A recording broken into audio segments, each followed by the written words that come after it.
Hola amigos televidentes, bienvenidos una vez más a un programa Un Café con Jorge. Hoy en el estudio nos acompaña una persona muy interesante, tiene una vida que es ejemplo para muchos de ustedes y que nos viene a contar su historia, la vida de sus experiencias en la vida religiosa, pero que se enmarcan más que hoy en día en otro tipo de actividades. Nos encontramos con la hermana Lucely Villa Betancourt. Ella es monja religiosa de la comunidad de las Paulinas. Entonces la han invitado hoy, ha aceptado nuestra invitación para que nos cuente, además de su vida, de lo que ella haya participado dentro de su comunidad. Ella es comunicadora social y periodista en la Universidad Central y con especialización en la Universidad Javeriana. Hermana Lucely, bienvenida al programa y como todo, tiene la palabra. Muchas gracias, don Jorge. ¿Qué tal, queridos televidentes? Me place muchísimo estar acá. Me encanta poder compartir con ustedes y llegar a su corazón. Cuéntenos, hermana, cómo inicia su vida religiosa y cómo se acerca a la comunidad de las Paulinas. Bueno, es muy curioso porque yo nunca estaba buscando ser religiosa, de pronto pequeñita sí lo dije, le dije a mi papá que quería ser monjita y él absolutamente me dijo que nunca más volviera a pensar eso y me dio una monedita para que calle la boquita y usted va a crecer y va a estudiar y va a hacer otras cosas, pero monja no. Cuando yo tenía más o menos de 16 a 17 años, yo comencé con un deseo muy grande de servirle a los demás, ¿no? De hacer una casa, soñaba con una casa grande para los niños de la calle. Y yo me decía, yo recibí mucho cariño en mi casa, yo soy la mayor de 8 hermanos, pero mis papás fueron muy especiales conmigo. Entonces yo decía, ya es hora que yo comparta ese cariño, y me da mucho pesar tanto niño en la calle sin un hogar, sin un techo. Entonces comencé a pensar por ese lado y con una amiga comenzamos a planear a ver cómo nos metíamos en el mundo de los indígenas, y en esa época conozco a una de las hermanas Paulinas que va al colegio y comenzó a hablar de las cosas que yo vivía, ¿no? Otra cosa muy importante que yo vivía en ese tiempo era una sed de Dios muy grande, quién era Dios, conocerlo. Se me venían las lágrimas de solo pensar que me iba a encontrar con él algún día. Era una sed muy rara, era una cosa muy extraña adentro que yo no sabía ni dónde venía ni por qué, pero era un deseo de estar cerca de Dios y de conocerlo, pero jamás pensando que era a través de la vida religiosa. Es más, comencé una etapa muy rebelde, ya no quería ir a la misa, mi papá muy disgustado porque no iba a misa, entonces no era tanto el culto ni lo religioso como ese acercarme a Dios. Y conozco a esta hermana y la hermana muy gentil habló nunca de la vida religiosa, sino de lo que significaba pasar por este mundo y servirle a los demás.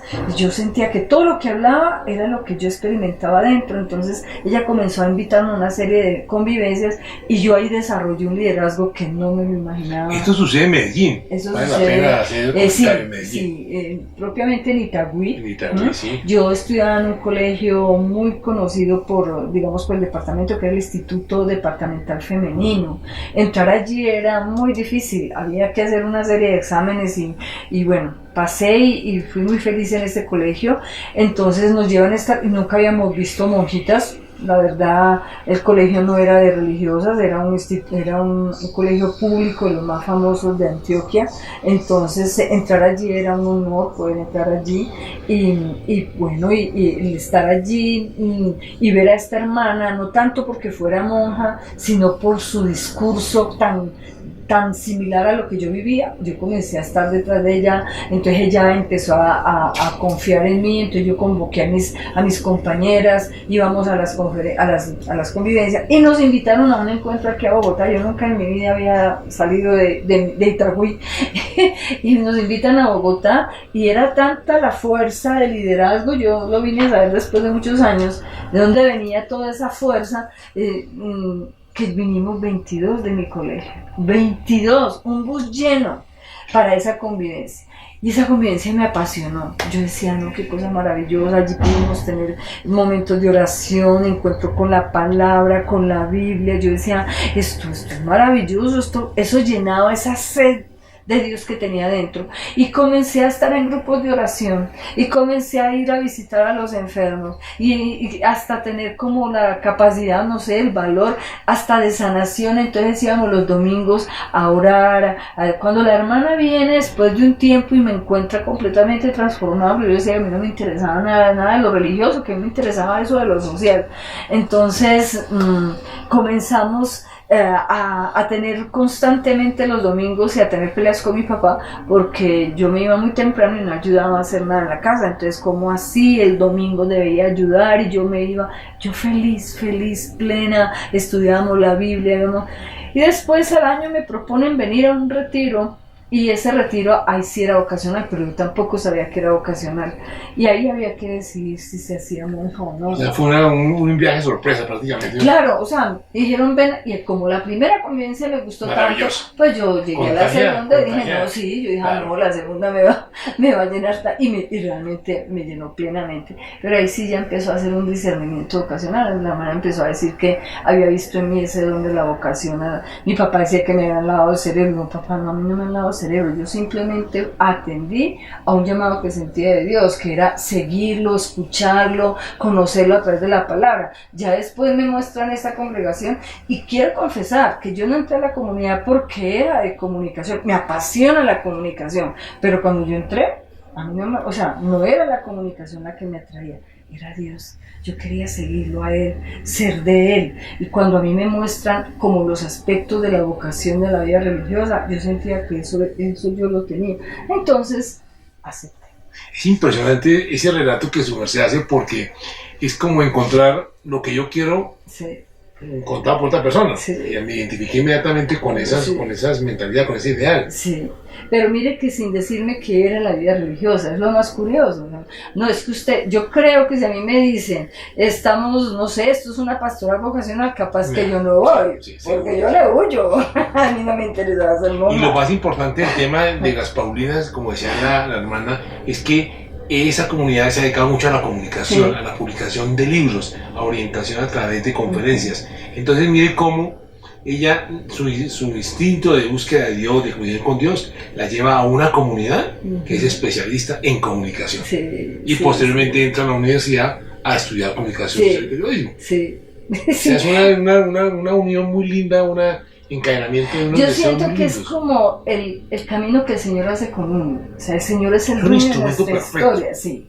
Él es el dueño de nuestra historia. Yo estoy convencida de eso. Sea la religión a la que tú profeses. Yo tengo amigos ateos que se dicen ser ateos y comienzan una conferencia con la palabra de Dios. Yo digo, entonces, ¿para qué lo haces si no crees en Dios? Dice, porque esta fuerza, estas palabras se adecúan a la conferencia que yo voy a decir. Lo que pasa es que Dios conduce nuestra historia, yo estoy convencida de eso. Él me llevó de la mano, y yo me acuerdo que cuando yo en ese encuentro digo que voy a ser monja, empieza el dilema, y ahora qué iba a decir a mi papá. Él me dejó venir con muchas dificultades, mejor dicho, no me dejó venir, yo me vine y en el camino mi mamá le dijo, ella está viajando, y papá casi, mejor dicho, acaba hasta con el perro de la casa, muy bravo porque no quería saber nada de monjas. Entonces yo ya estaba acá y yo empecé a sentir que no, que se me está llamando, y ahora yo qué voy a hacer, y yo qué lo voy a decir, cómo voy a enfrentar el mundo donde mi papá está esperando otra cosa. Yo iba para sexto año, 11 hoy en día, en ese tiempo, ya iba ya para el último año de bachillerato, y su sueño era que yo estudiara, que le ayudara con mis hermanos, porque éramos 7 en ese momento. Mi hermanita menor vino mucho después que yo estuve en la comunidad. Eso ahí sí fue una cuestión no buscada, pero fue muy amada la hermanita. Entonces, cuando yo digo, ¿y ahora cómo hago? Yo tenía que llegar, esa fue la condición para que yo estuviera en la casa, tenía que llegar a la primera comunión de mis 2 hermanitos más chiquitos. Entonces, Dios mío, ¿y ahora qué hago? Bueno, fue muy tenaz, y le dije a mi amiguita cuando llegué, yo me voy a entrar al convento, pero no lo puedo decir porque mis papás iban a ir a un paseo a la costa, yo no se los quería arruinar. Pero esta niña, como éramos tan amigas, fue y le dijo a la mamá le dijo a mis papás. Entonces el mismo día de la primera comunión de mis hermanos se arruinó, porque ya mi mamá empezó a llorar, mi papá dijo que cómo era eso, mejor dicho, eso fue un desastre. Y esos fueron días muy duros para poder, ya había decidido, yo en el retiro ya le había dicho sí al Señor, y yo me fui a arrodillar y le dije, yo te digo sí, pero te encomiendo a mi familia, porque mi papá espera que yo le ayude a ayudar a educar a mis hermanos, y en cambio yo me vengo para el convento. O sea, era una alegría decirle sí, pero mucha angustia a lo que tenía que enfrentar. Y me tuve que enfrentar a las amigas que me decían que estaba loca, que me lavaron el cerebro. Que en esa época de tomar una decisión de ser religiosa no era tan fácil, eso que daba un choque no solamente familiar sino social, porque la gente tenía una visión diferente de lo que es la vida religiosa. Esta es la vida de la hermana Lucely. Vamos a un pequeño primer corte y en la segunda parte vamos a hablar un poco más del tema de la comunicación de la comunidad de las hermanas Paulinas. Ya regresamos, amigos televidentes.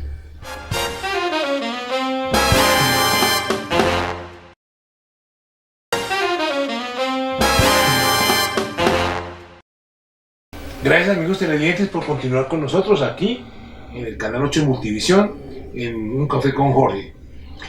En la primera parte del programa hablamos de la historia de la hermana. Ahora ella nos quiere continuar esta bella historia y ya más en profundidad en el tema profesional, la parte cómo se vincula ya a la comunicación social y cómo comienza su experiencia en ese sentido. Hermana, por favor. Muy bien.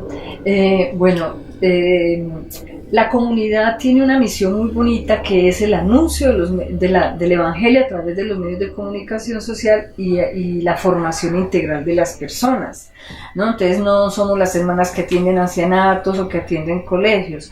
Nuestra vocación es docente, porque a través de los distintos libros enseñamos a la gente a un mejor vivir.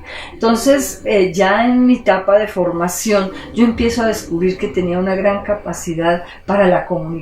Entonces hacen un concurso de radio y yo lo gano, cuando en mi vida nunca había hecho radio. Y el concurso lo hicieron con hermanas perpetuas, hermanas mayores, jóvenes, y yo apenas era aspirante y soy yo la que gano el concurso. Ahí empiezo a sentir, y sentí que me encantaba mucho, ¿no? Y desde ahí entonces yo empiezo a ser una apasionada por la comunicación. Después la comunidad me dio la posibilidad de estudiar comunicación y periodismo, y luego una especialización en comunicación y pedagogía. Esto marcó mucho mi vida dentro de el profesionalismo, ser profesional, y a la vez vivir una espiritualidad cada vez más centrada en el Señor. O sea, cada vez más tú te vas sintiendo que el Señor te seduce, así como una pareja cuando apenas se conoce, apenas así empiezan después a conocerse las limitaciones, las dificultades, y ahí es donde es el verdadero amor, donde tú le encuentras a tu pareja que tiene esto y esto, pero la razón de ser. Entonces, no, esta vieja es una canzona, es una cantaletos, pero es amorosa, es tierna, es entregada con mis hijos. Creo que es la experiencia de un hombre que ha amado a su esposa. En la parte nuestra espiritual uno se va enamorando más del Señor y va sintiendo que esta vocación es gratuidad de Él, que es por iniciativa de Él. Entonces yo comienzo a estudiar la carrera y tuve 2 experiencias fuertes para poder cerrar esta parte, ¿no? Porque si no terminaría, porque ya son 41 años que estoy en la comunidad, voy para los 42. Tuve una experiencia en Ecuador donde la iglesia tenía o tiene una emisora al servicio de los indígenas, ¿no? Al servicio de los más pobres. Todo esto con el Concilio Vaticano II, que era la opción por los pobres. La iglesia hace una opción por los más pobres, que son los indígenas, y nos llaman a nosotras a dirigir la emisora, y yo la asumo como directora. En ese tiempo no había nada de radio, todavía no había estudiado comunicación, pero como me apasionaba todo lo que era el micrófono, y como va más allá, la comunicación va más allá de los medios, generamos procesos muy bonitos, organizativos, comunitarios. Los indígenas aprendieron a hablar, a romper el miedo, a ser ellos mismos, a comunicarse, a entender lo que el otro es. Entonces, sin haber estudiado siquiera la primaria, empezaron a ser reporteros de la radio. Era una emisora, una emisora al servicio de la comunidad. Es una emisora que no comunitaria como el concepto que se tiene acá, que era una emisora pequeña. No, esta emisora cubría casi todo el país, porque llegaba a varios departamentos. Y allí nos concentramos mucho en la formación relación humana de las personas, cómo relacionarse, cómo generar procesos, cómo valorar al otro, cómo encontrar al otro como persona, no como objeto. Entonces cuando yo te reconozco como persona, yo empiezo a saber lo que es el respeto, lo que es la escucha, lo que es el diálogo. Hasta dónde llega lo mío y comienza lo del otro. Exacto. Entonces, después de que pasa esta etapa, tuvimos que salir por muchas circunstancias. Acompañamos mucho en los procesos sociales a los indígenas. Llegaron a decir que éramos comunistas porque apoyamos a los indígenas, pero gracias a Dios, pues primero prevalece él. Entonces, más bien salimos de allí. Luego yo asumo un centro de comunicación aquí en Bogotá, que era formar a los docentes, formar a los estudiantes en la convivencia, en las relaciones, y colegios que no querían saber nada de lo religioso, ¿no? Solamente querían era generar procesos pedagógicos, el uso pedagógico de los medios en el aula. Fue muy apasionante esta experiencia.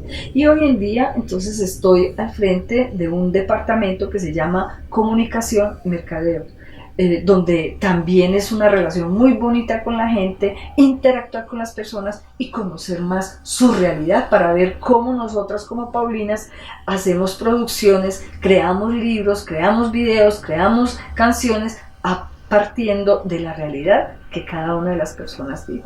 Claro, porque es que muchas veces los insumos para ese tipo de elementos no los conocemos de primera mano, sino que esperamos otro tipo de... Nosotros somos los que pensamos por ellos. En este caso, las Paulinas captan, recogen las inquietudes de las personas y sobre eso plasman sus documentos, sus comunicaciones. Entonces vamos a una segunda pausa y vamos a entrar en unos temas muy importantes, y es que no solamente las Paulinas tienen temas de orden religioso, sino también otros temas que de una u otra manera les sirven a la comunidad. Ya regresamos, amigos televidentes.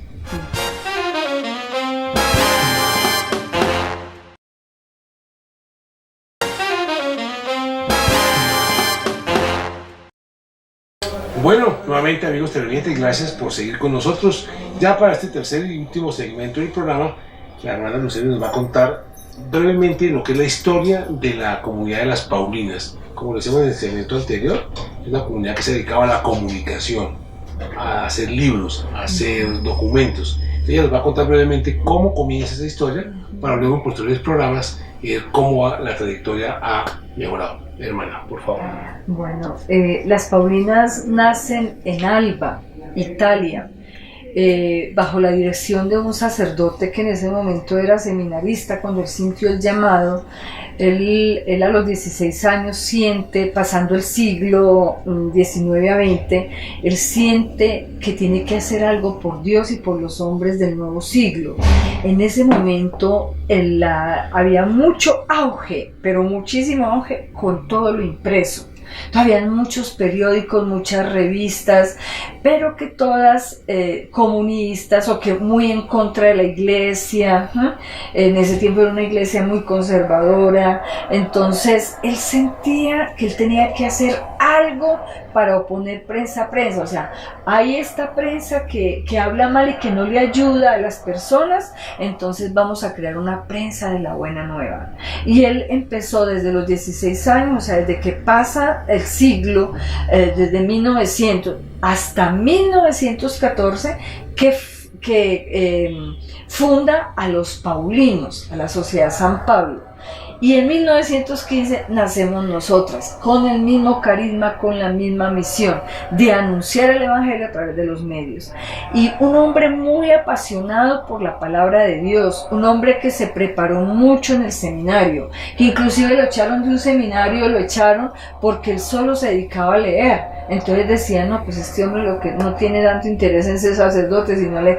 Y eso le ayudó a conocer la historia. Entonces un hombre muy preparado que empezó a sentir que había que alimentar la mente. ¿Sí? Alimentar la mente, la voluntad y el corazón. Que habían muchas instituciones, en ese tiempo estaban haciendo los vicentinos, con padre Vicente Paul, los vicentinos, donde se dedicaban a los pobres, mendigantes, muchos eran como a nivel social. Él decía, hay que alimentar la mente. Si el ser humano se alimenta y nutre su espiritualidad de la la palabra de Dios, pero no solo de la palabra de Dios, él hablaba, hay que hablar de todo cristianamente. Entonces, en nuestras librerías encontramos libros que tienen que ver con la sexualidad, con el matrimonio, con los derechos humanos, o sea, todo lo que tiene que ver con el bien. Él decía, donde hay que hacer el bien, hay que hacerlo. Y dice, hay que anunciar el Evangelio como los medios más modernos y eficaces. Entonces, pasando 10 años de la fundación, tanto de los paulinos como de las paulinas, creó después las Pies Discípulas, que se dedican a todo lo que es la liturgia, y después a las pastorcitas a la parroquia. Él empezó a crear fundaciones que respondieran como a distintas pastorales. La nuestra era la pastoral de la comunicación. Empieza a sentir que tiene que salir de Alba, entonces se va a Roma, empieza a sentir que tiene que visitar los 5 continentes. Comienza a iniciar su camino de divulgación. De misionero, porque él decía, somos misioneros del Evangelio. Entonces empezó a crear en Europa, empezó a crear en Estados Unidos, luego viene al continente americano a través de Brasil, ¿no? Y después siguen los demás países. Nosotros estamos... digamos, nuestra presencia en los 5 continentes, y estamos en 54 países a nivel mundial. Bueno, amigos televidentes, qué charla tan agradable, tan bella sentir esa forma como la hermana Lucely nos comenta cómo inicia la comunidad y la gran misión, así como la nuestra, de la comunicación de las cosas buenas para la gente. Le agradecemos a la hermana Lucely por habernos acompañado acá. No es el primer programa, vendremos con otros programas más en donde vamos a tocar temas muy importantes. Vamos a traer aquí a algunos autores de estos libros que nos trae la hermana Lucely, para que ustedes tengan la posibilidad de comentar y de conocer más allá. Muchas gracias, amigos televidentes, y hasta un próximo programa de Un Café con Jorge. Muchas gracias.